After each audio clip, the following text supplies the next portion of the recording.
25 ára fyrir skemmstu og héldur hátíðlega upp á áfangan. Segðu mér hvernig ykkar saga? Það eiginlega má segja að lögreglan Reykjavík hafi stofnað kvartbílklúbbinn því að þeir voru orðnir svo þreyttir á þessum spyrnum út allan bæ að þeir tóku þarna 2 eða 3 og sögðu það bara tóku hann að þeppa, þeir yrðu bara að gera eitthvað í þessu og þeir komu með Orvari Sigurðssyni á fyrsta fundin til þess bara að sjá til þess að yrði stofnað ykkur klúbbur og byggð braut og bara eitthvað koma þessu úr umferðinni og það hefur tekist. Fólk kemur hérna í miðri viku, brautin opin, já, kannski má ekki segja frá því, en hún samt opin, menn geta komið hérna og svalað sínum hvötum og fýsnum, þar sem þær liggja. Og það eiginlega gott mál, við erum ánægðir með það, því að þá fólk ekki að spýtna á hverfisgötunni eitthvað, þar sem er valda slysum eða á einhverjum öðrum saklausum vegfarendum. Og þannig að við teljum okkur vera í góðum málum og gera gott mál að vera með þessa brautina, vera með hana opna. Við erum konum með 2 flokka, nýja GT-flokk og MC-flokk sem er fyrir svona nýja bíla og bæði GT-bíla og þessa nýju amerísku. Þeim erum boðið inn í dag, þeir ekki borga neitt keppnisgjald eða neitt og til þess að reyna að fá þá af götunum.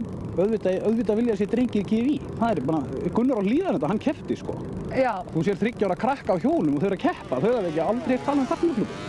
Það er ekkert gjald tekið fyrir fyrsta raun, eða? Nei, það er fá frítt í fyrstu keppni og þeir sem er 17 ára að fá bílpróf, þeir fá frítt fyrsta árið sem félagsskírteini í kvartbílklúbbinn og fá að koma hérna frítt og keppa og leika sér í keppni hjá okkur undir öryggi eftirliti og hafa gaman að því.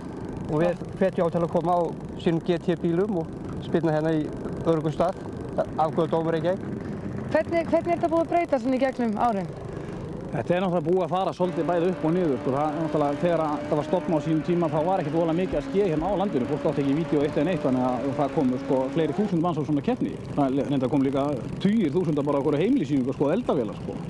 En eftir að Sýnalkói fór þá datt það niður en við erum að ná því upp aftur en það Sýnalkói komið aftur.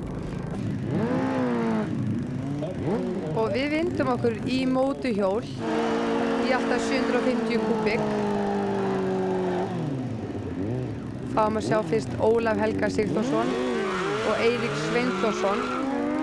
Eiríkur þjófstartaði þarna, þannig að þetta var ekki marktækt, en þetta er reyndar flott hjá þeim, mikill kraftur í þeim.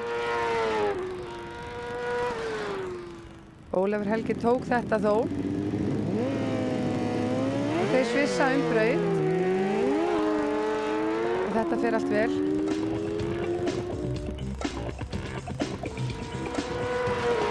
Ólafur Helgi tók þetta aftur, þannig að í fyrsta sæti var Ólafur Helgi Sigþórsson og í öðru sæti Eiríkur Sveinþórsson í hjólum alltaf 250 kúbík. Þá er það mótuhjólin 1300 kúbík.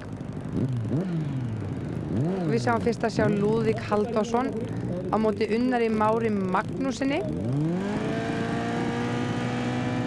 Fengum alveg rosalega flott veður þennan dag, það var alveg þvílík sól.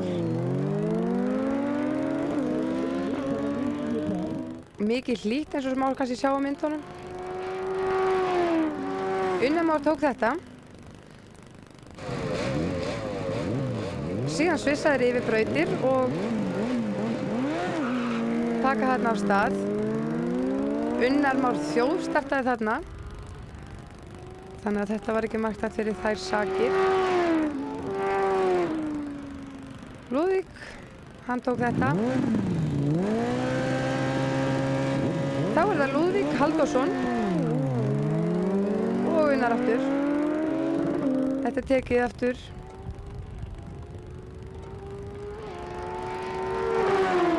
Lúðvík Halldórsson tekur þetta. Þarna fá að sjá Steingrím Ásgrímsson á ofurhjólinu sínu. Hann fekk hérna að rúlla eina ferð. Hann er bara einn í þessum flokki þannig að hann rennur bara. Í fyrsta sæti er það Lúðvík Halldórsson og í öðru sæti er það Unnar Már Magnússon í hjólum alltaf 1300 kúbík. Nú erum við komin í GT-flokk götubíla. Þarna fáum við að sjá Pétur Pétursson á móti Pétri Rúnari Sverrisinni. Og Pétur Pétursson tekur þetta. Nú eru þeir búin að ákveða það að þeir ætla bara að leyfa þeim fólksbílum eða götubílum sem að koma og taka þátt, þeir fá frítt að keppa í sumar. Fyrst sögður að það var í fyrsta rönn sem var í frítt en nú er það bara í sumar. Þarna var Pétur Pétursson á móti Kristínu Guðmundssoni og Pétur tók það. Kristín Guðmundsson á móti Pétri Péturssoni. Þeir taka þetta hana vel. Þannig að það er eindregið verið að reyna að láta alla kappana mæta á kvartmýlubrautina. Og úrslitin í GT flokki fólksbíla í fyrsta sæti var það Kristinn Gísli Guðmundsson og setti Íslandsmet á 13,257, öðru sæti Pétur Pétursson. Þarna er komin í MC flokk fólksbíla Snorri Jónsson á móti Hilmari Hróðmarsinni.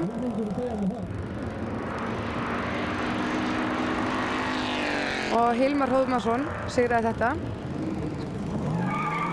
Næst fáum við Hilmar Hróðmarsson á móti Hafsteini Valgarðssyni. Þetta er svona kannski aðeins meiri kraftur í þessu. Hafsteinn Valgarðsson vann þetta. Og þarna svissar á brautum. Hafsteinn Valgarðsson tók þetta. Og í MC flokki fólksbíla í fyrsta sæti Hafsteinn Valgarðsson og í öðru sæti Hilmar. Heyrst hefur að piltarnir sem eru að keppa með þér í sama flokki eru byrjað að tjúna upp bílana sína, ekki láta valta yfir sig. Hverju viltu svara þetta? Ég eitthvað verið að reyna að gera í málunum. Þetta er búið að vera svona þægileg gönguferð fyrir mig undanfarið. Þannig að þeir verið að gera eitthvað. Þú bara rúlar þessu upp? Já, ekkert mál. Nei, hann verður tekinn í bak.